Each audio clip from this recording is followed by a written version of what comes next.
Hey guys, I'm Coach Emmy. I am here today to introduce you to the resistance band and show you 5 of my favorite exercises to do with them. The first exercise we're going to do is a simple bridge. This one's a great one to start with because it does a nice job of really isolating the glutes and kind of targeting them. And then as we move into some of our more upright exercises, we know for sure we got them activated. So you can lay on your back. And we're going to start by tucking our hips into the ground. So make sure that you're not arching your back, which is a little bit hard to see on here because of the shadow, but you want your back to be flat against the ground. And then I'm going to also exhale and feel my ribs move down and in. That does a really nice job of engaging my core. Then using the band, I'm going to push out into the sides of the bands a little bit. That helps to activate my side glute a little bit. I'm going to squeeze my glutes together and then push up into a bridge. And then slow and controlled come down. Making sure I tuck, ribs down, pressure into the side of the band, squeeze my glutes, and then push up. We're going to go ahead and do 10 like this. And we're going to go into what I call a standing clamshell. So you're going to sit back, making sure you're not too forward, but kind of sitting back into it, not leaning forward, but trying to kind of hinge at the hip a little bit so you're having pressure through your heels and able to keep those glutes fired up. And then in this position, we're going to kind of keep that tuck, keep our ribs on, squeezing your glutes together. With one leg, we're going to do a rotation out to the side and then come back in. So when you're doing this exercise, you'll actually feel it a lot in the stance leg, that glute kind of working to stabilize. You should also feel it in this side with the glute working as an external rotator. That's 2 important functions of the glute, right? It works as an external rotator, but it also plays a major role in our body's stability. So this one kind of gets both at the same time.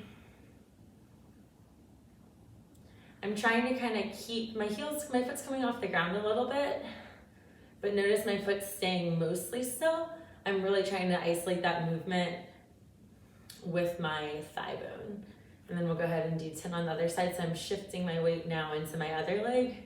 Again, squeezing the glutes and rotating my hip out the side. Try to keep those hip bones really, really still.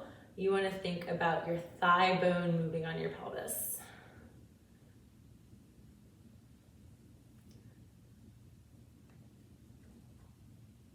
And again, try to keep those abs engaged too.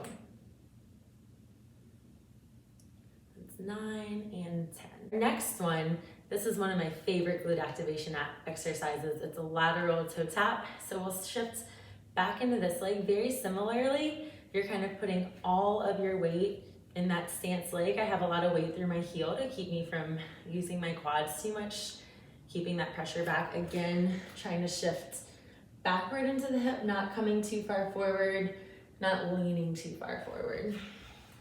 Keeping those ribs a little bit tucked, core engaged. So I have all of my weight into my stance leg. And with this one, I'm just gonna do a light reach to the side. I'm not putting any pressure into this foot. I'm trying to keep all of it in this leg. Weight through my heel, I feel hamstring and I feel glute. A little bit of quad too. You're definitely not gonna have any muscle working in isolation, but make sure that you're keeping that glute fired on. Sometimes I'll even kind of tap it with my fingers a little bit so I can make sure that I feel like it's still working.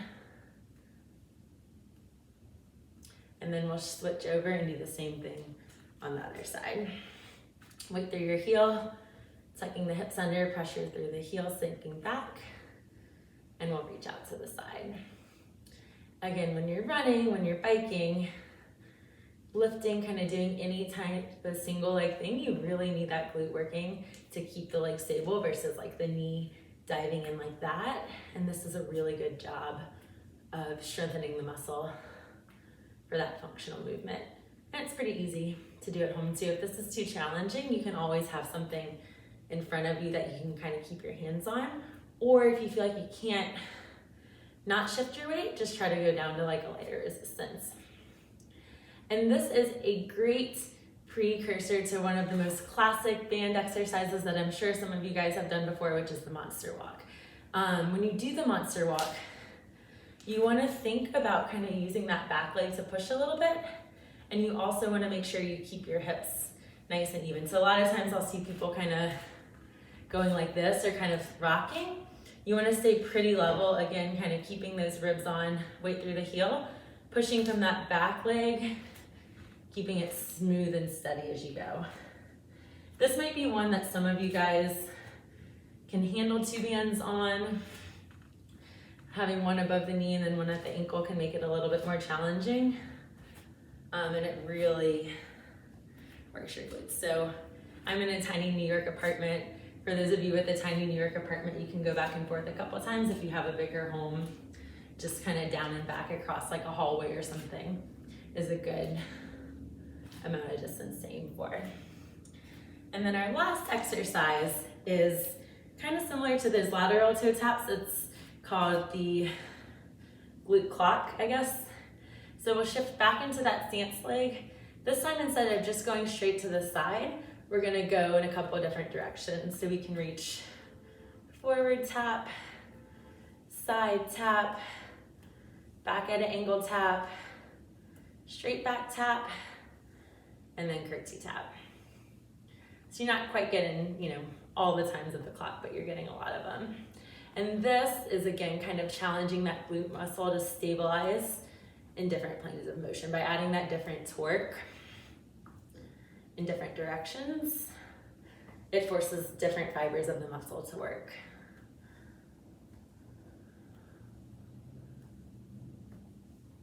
Good, so this one, I would say maybe 5 times through each direction is plenty for one set. And same thing, you could do kind of one set each side before you run, or run through all 5 of these exercises 3 times through to give yourself a nice little circuit routine. Another great time to do these is right after a run, when your legs are already a little tired. You get a lot of bang for your buck with the strengthening.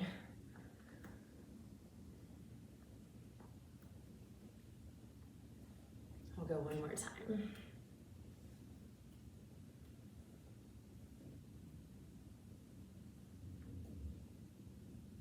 And that's it. So again, you can do kind of one time through each of those. Pick, if there's 1 or 2 that really get you going, that might be, if you're short on time, the one to pick. And I hope you guys enjoy. Thanks for joining.